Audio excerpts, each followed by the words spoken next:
Mesdames et messieurs, Joël Galland.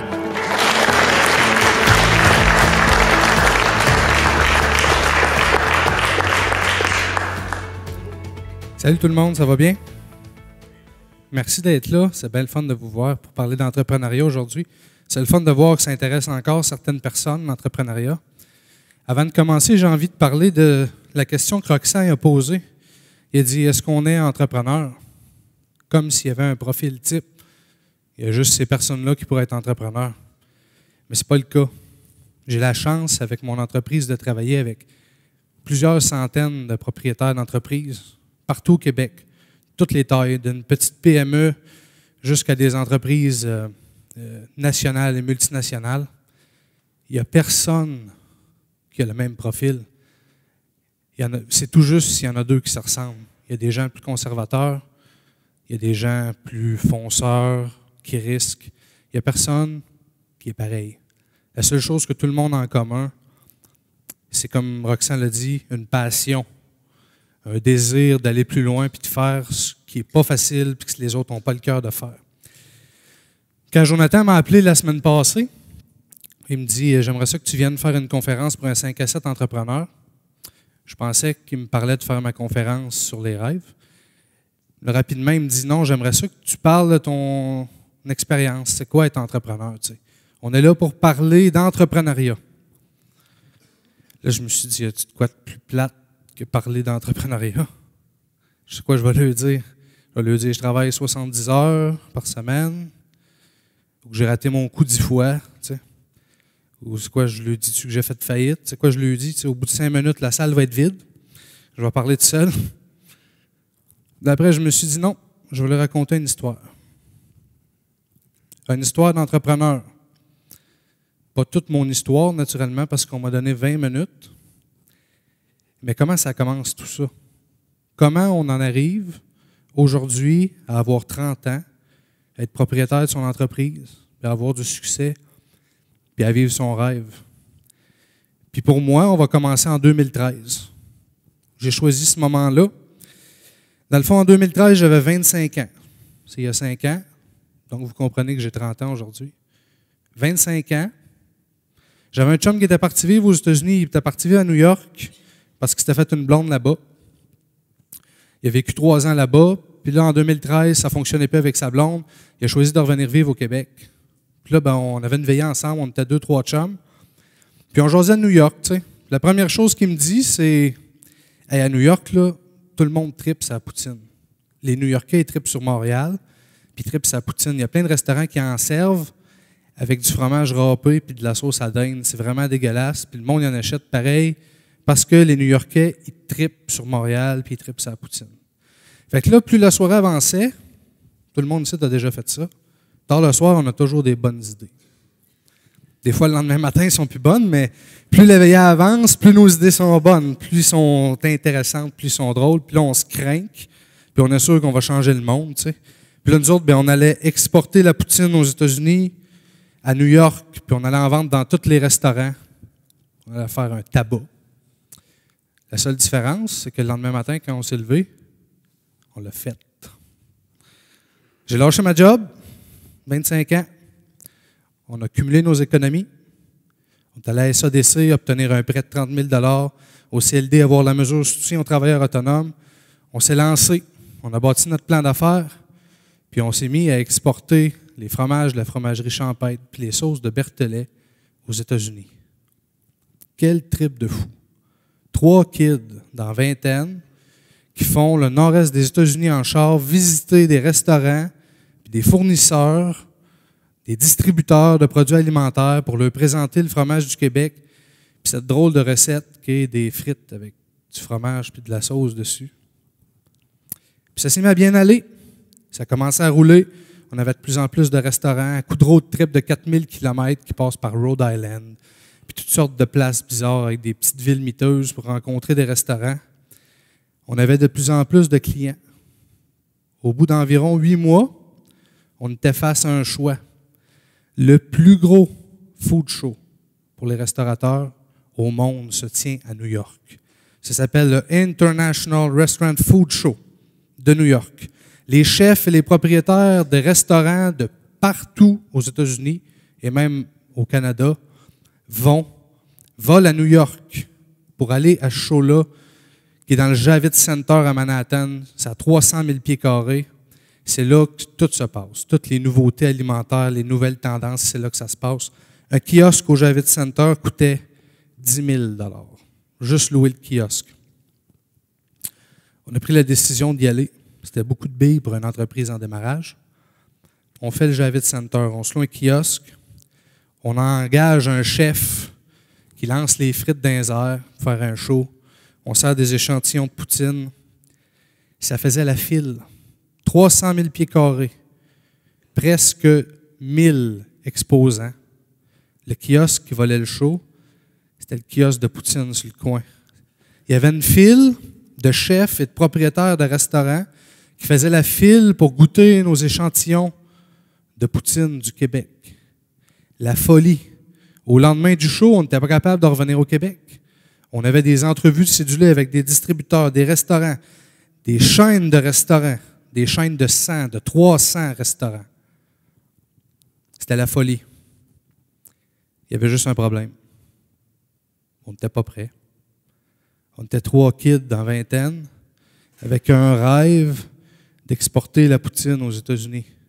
C'était rendu plus gros que nous. On n'avait pas les moyens d'acheter le fromage. On n'avait pas la logistique de le transporter. En petite quantité, ça va. En grande quantité, la FDA américaine, les douanes, se sont mis à stopper nos cargaisons. Pour les Américains, une petite crotte de fromage, ça ressemble à de la contrebande. C'est pas catégorisé. Ils se sont mis à saisir nos chargements pour analyse en laboratoire. On tombe en rupture de stock chez nos clients. Il y avait de l'insatisfaction au début d'une relation commerciale. On ne faisait plus de profit. Ça ne fonctionnait plus. On a connu tellement de succès qu'on a échoué. Spécial, hein? Pourtant, je suis là aujourd'hui.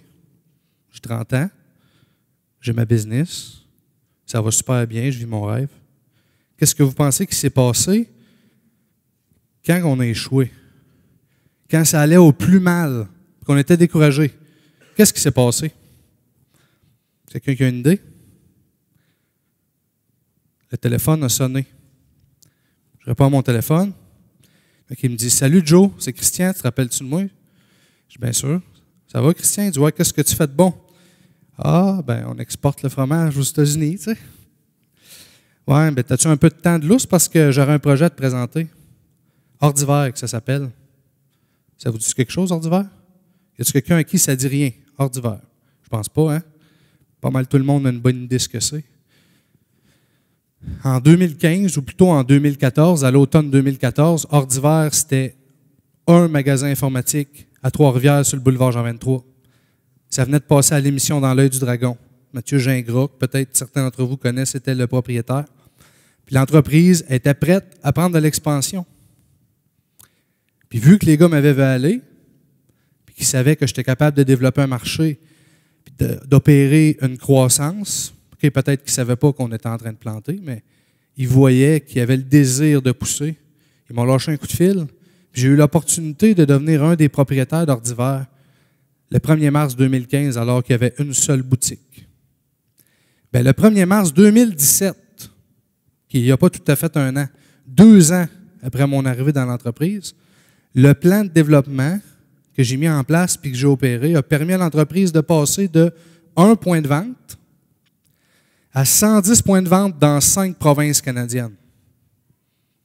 Puis parce que j'ai eu l'opportunité de le faire chez Hors d'hiver, j'ai eu l'opportunité de rencontrer une dame qui avait besoin de redresser son entreprise puis qui était prête à la céder puis à laisser sa place à un jeune entrepreneur qui fait qu'aujourd'hui, je suis propriétaire de Clic, des écoles de langue partout au Québec, plus de 300 professionnels linguistiques. Ce que je suis en train de vous dire, c'est chaque jour ou chaque semaine, je rencontre des jeunes qui ont envie d'être entrepreneurs. Ils me disent, ça a l'air cool le business, mais j'ai pas d'idée. Je sais pas par où commencer. J'ai pas d'idée, j'ai pas de projet le fun, j'ai pas de produit, j'ai pas de service, je sais pas où commencer. Saviez-vous que le Journal des Affaires a publié un article l'automne dernier qui dit que d'ici 5 ans, 37% des propriétaires d'entreprises vont prendre leur retraite au Québec. Les propriétaires d'entreprises planifient à 4 sur 10 se retirer de leur entreprise d'ici 5 ans. Ça représente juste au Québec 38 000 entreprises qui vont être à transférer et qui n'ont pas de relève. Environ le tiers des entreprises vont fermer, ils vont cesser leurs activités. Le tiers des entreprises va être racheté par un compétiteur qui va continuer à l'opérer. Mais il y a le tiers des entreprises qui ont besoin de relève tellement qu'on a créé un nouveau terme qui devient de plus en plus à la mode qui s'appelle les repreneurs. Je suis un repreneur. C'est des gens, ça, des repreneurs qui entrent dans une entreprise où il n'y a pas de relève pour, à terme, en devenir propriétaire.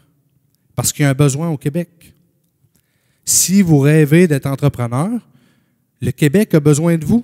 Il y a devant vous une opportunité énorme comme il n'y en a pas eu dans l'histoire du Québec jusqu'à maintenant. Tous les entrepreneurs sont à 2 pas de la retraite. Il n'y a personne pour prendre leur place. Moi, ce que je vous dis, c'est commencez où vous êtes. Commencez maintenant. Si vous attendez d'être prête, vous ne serez jamais entrepreneur. Ça n'arrivera pas. Même si je n'avais pas la bonne idée en 2013, l'histoire prouve que ce n'était pas le bon projet. C'était le fun, c'était un beau trip, mais ce n'était pas le bon projet. Mais si ça avait resté une idée en 2013, si le lendemain matin, quand je m'étais levé, je n'avais pas fait le saut, aujourd'hui, je ne serais pas là. Il y a un vieux sage qui m'a dit une fois, la meilleure façon d'être en affaires, c'est d'être en affaires. Sur le coup, je me suis dit, c'est pas un vieux sage, c'est un vieux fou. Puis c'est normal, pour être en affaires, il faut être en affaires, je comprends, mais non. Ce qu'il voulait me dire, c'est les affaires attirent les affaires. Si tu as une job de 8 à 4, puis tu t'en vas chez vous, tu es un employé. Si tu es en entreprise, tu es un entrepreneur. Tu te fais voir, tu rencontres des gens, tu te fais aidant, tu as des échecs, tu te relèves, tu apprends, tu te prépares. Qu'est-ce que ça fait? C'est l'œil du tigre. Les gens qui sont en business te voient en business. Tu te fais remarquer. Ça fait que, quand ça va mal, tu es au plus creux, ça se peut que le téléphone sonne. Puis ça dit « Salut, qu'est-ce que tu fais de bon? On aurait un projet. » Le bon projet, vous ne l'avez peut-être pas aujourd'hui. Mais commencez, même si les mains vous tremblent, même si vous avez peur, même si ça fait mal. Commencez maintenant. Surtout, arrêtez pas. Si vous tombez, relevez-vous. Commencez, puis faites-le. Puis je vous jure, je vous garantis, vous n'allez pas le regretter. Merci.